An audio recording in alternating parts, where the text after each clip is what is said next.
ಎಲ್ಲರಿಗೂ ನಮಸ್ಕಾರ. ಏಮಾರುಚಿ ಯೂಟ್ಯೂಬ್ ಚಾನಲ್ಗೆ ನಿಮ್ಮೆಲ್ಲರಿಗೂ ಸ್ವಾಗತ ಸುಸ್ವಾಗತ. ದಯವಿಟ್ಟು ಎಲ್ಲರೂ ಏಮಾರುಚಿ ಯೂಟ್ಯೂಬ್ ಚಾನಲನ್ನು ಸಬ್ಸ್ಕ್ರೈಬ್ ಮಾಡಿ, ಲೈಕ್ ಮಾಡಿ, ಶೇರ್ ಮಾಡಿ. ಇಂದಿನ ವಿಡಿಯೋದಲ್ಲಿ ತರಕಾರಿ ಸಾಗು ಹೇಗೆ ಮಾಡುವುದೆಂದು ನೋಡಿಕೊಳ್ಳೋಣ. ತರಕಾರಿ ಸಾಗು ಮಾಡಲು ಬೇಕಾಗುವ ಪದಾರ್ಥಗಳು: ಬೆಳ್ಳುಳ್ಳಿ, ಹುರಿಗಡಲೆ, ಚಕ್ಕೆ, ಲವಂಗ, ಕೊತ್ತಂಬರಿ ಸೊಪ್ಪು, ಈರುಳ್ಳಿ, ಹಸಿರು ಮೆಣಸಿನಕಾಯಿ, ಅರಿಶಿಣ, ಟೊಮೊಟೊ, ಉಪ್ಪು, ಎಣ್ಣೆ, ಸಾಸುವೆ, ಹಸಿ ಶುಂಠಿ, ತೆಂಗಿನಕಾಯಿ ತುರಿ, ಆಲೂಗಡ್ಡೆ, ಕ್ಯಾರೆಟ್, ಹುಳ್ಳಿಕಾಯಿ. ತರಕಾರಿ ಸಾಗು ಮಾಡುವ ವಿಧಾನ: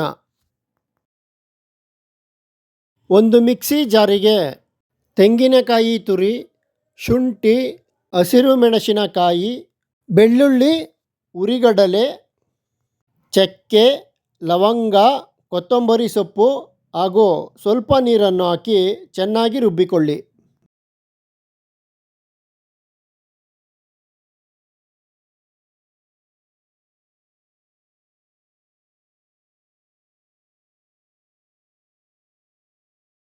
ಒಂದು ಸ್ಟವ್ ಮೇಲೆ ಪಾತ್ರೆಯನ್ನು ಇಟ್ಟು ಅದರಲ್ಲಿ ನೀರನ್ನು ಹಾಕಿ ಅದಕ್ಕೆ ಚಿಕ್ಕದಾಗಿ ಕಟ್ ಮಾಡಿಕೊಂಡಿರುವ ಹುಳ್ಳಿಕಾಯಿ, ಆಲೂಗಡ್ಡೆ, ಕ್ಯಾರೆಟ್ ಹಾಗೂ ಸ್ವಲ್ಪ ಉಪ್ಪನ್ನು ಹಾಕಿ ಚೆನ್ನಾಗಿ ಬೇಯಿಸಿಕೊಳ್ಳಿ.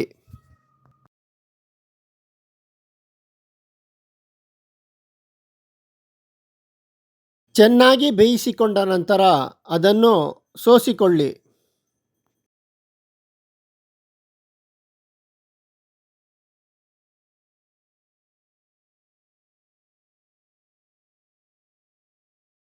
ಒಂದು ಸ್ಟವ್ ಮೇಲೆ ಬಾಂಡಲಿಯನ್ನು ಇಟ್ಟು ಅದು ಕಾದ ನಂತರ ಎಣ್ಣೆಯನ್ನು ಹಾಕಿ, ಎಣ್ಣೆ ಕಾದ ನಂತರ ಸಾಸುವೆ, ಕರಿಬೇವಿನ ಸೊಪ್ಪು ಹಾಗೂ ಈರುಳ್ಳಿಯನ್ನು ಹಾಕಿ ಚೆನ್ನಾಗಿ ಮಿಕ್ಸ್ ಮಾಡಿಕೊಳ್ಳಿ.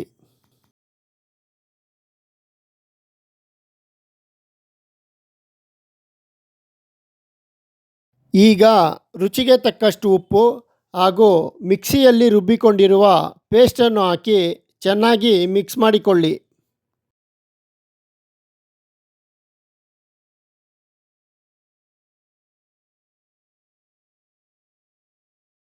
ಈಗ ಅದಕ್ಕೆ ಚೆನ್ನಾಗಿ ಬೇಯಿಸಿಕೊಂಡಿರುವ ಆಲೂಗಡ್ಡೆ, ಕ್ಯಾರೆಟ್, ಹುಳ್ಳಿಕಾಯನ್ನು ಹಾಕಿ ಚೆನ್ನಾಗಿ ಮಿಕ್ಸ್ ಮಾಡಿಕೊಳ್ಳಿ.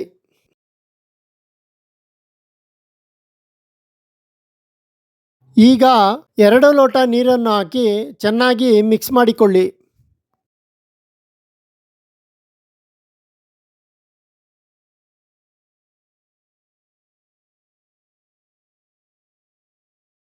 ಈಗ ಅರಿಶಿಣದ ಪುಡಿಯನ್ನು ಹಾಕಿ ಚೆನ್ನಾಗಿ ಮಿಕ್ಸ್ ಮಾಡಿಕೊಳ್ಳಿ.